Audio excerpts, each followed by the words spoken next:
अरे राजू बेटा, देखो पीछे देखो, कितना सुंदर महल दिखाई दे रहा है।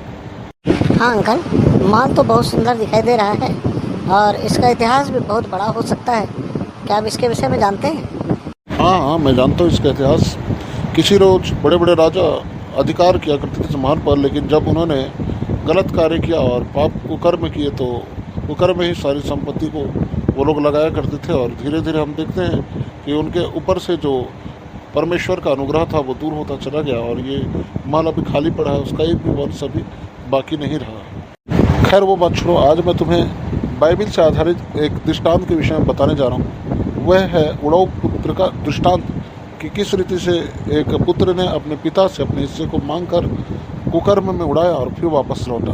क्या तुम सुनना पसंद करोगे?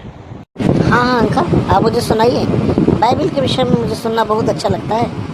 तो फिर सुनो राजू, जैसा कि हम पढ़ते हैं बाइबिल के नए नियम से, लूका रचित सुसमाचार उसका 15 अध्याय और उसका 11 से लेकर के 32 पद तक अध्ययन करने से पता चलता है। आओ हम देखें। क्यों यीशु ऐसे लोगों के साथ समय व्यतीत कर रहा है जो बुरी बातें कर रहे हैं? धार्मिक अगुओं ने अचंभा किया, इसलिए यीशु ने उन्हें परमेश्वर के प्रेम की एक कहानी बताई। ये इस प्रकार है। एक मनुष्य के 2 पुत्र थे।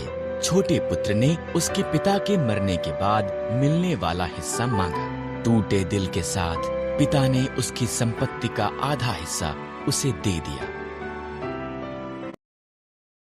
पुत्र एक दूर देश की तरफ चला गया। उसने अपना सारा धन बर्बाद कर दिया। तब एक अकाल पड़ गया और उसका काम सुअरों को भोजन खिलाना था। उसने सुअरों का भोजन खाने की चाह की।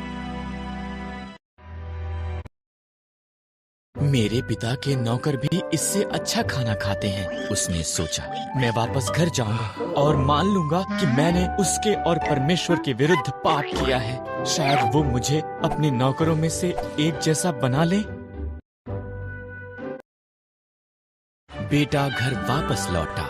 जब वो अभी दूर ही था, उसका पिता उसकी तरफ दौड़कर आया और उसे गले लगा लिया। मैं आपका बेटा होने के योग्य नहीं हूँ, उसने अपने पिता से कहा।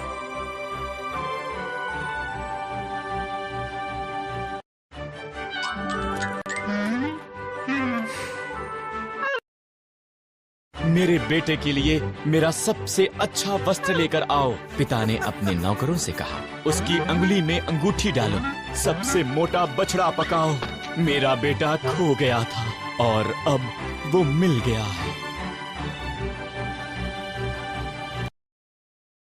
बड़ा पुत्र क्रोधित हुआ जब उसने जश्न मनाए जाने के बारे में सुना। ये अनुचित है, उसने शिकायत की। मैं वफादारी से काम करता हूँ और मुझे कुछ नहीं मिलता। वो आपका पैसा बर्बाद करता है और उसके लिए एक जश्न की तैयारी की जाती है। सब जो मेरा है वो तेरा ही है, पिता ने जवाब दिया। तेरा भाई मर गया था, अब जीवित है। वो खो गया था, अब वो मिल गया है। इसलिए हम जश्न के अलावा क्या कर सकते हैं? तो तुमने देखा बेटा राजू, हर कोई जो मन फिराकर परमेश्वर के पास लौटता है और अपने पापों का अंगीकार करता है, परमेश्वर उसे क्षमा करने में विश्वासयोग्य और धर्मी है। हाँ और आमीन। बहुत बहुत धन्यवाद अंकल।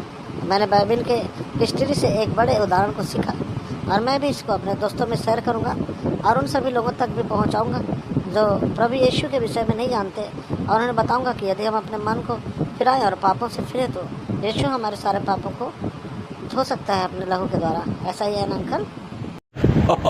तुम सही समझो बेटा राजू। God bless you. प्रभु तुम्हें आशीष करे।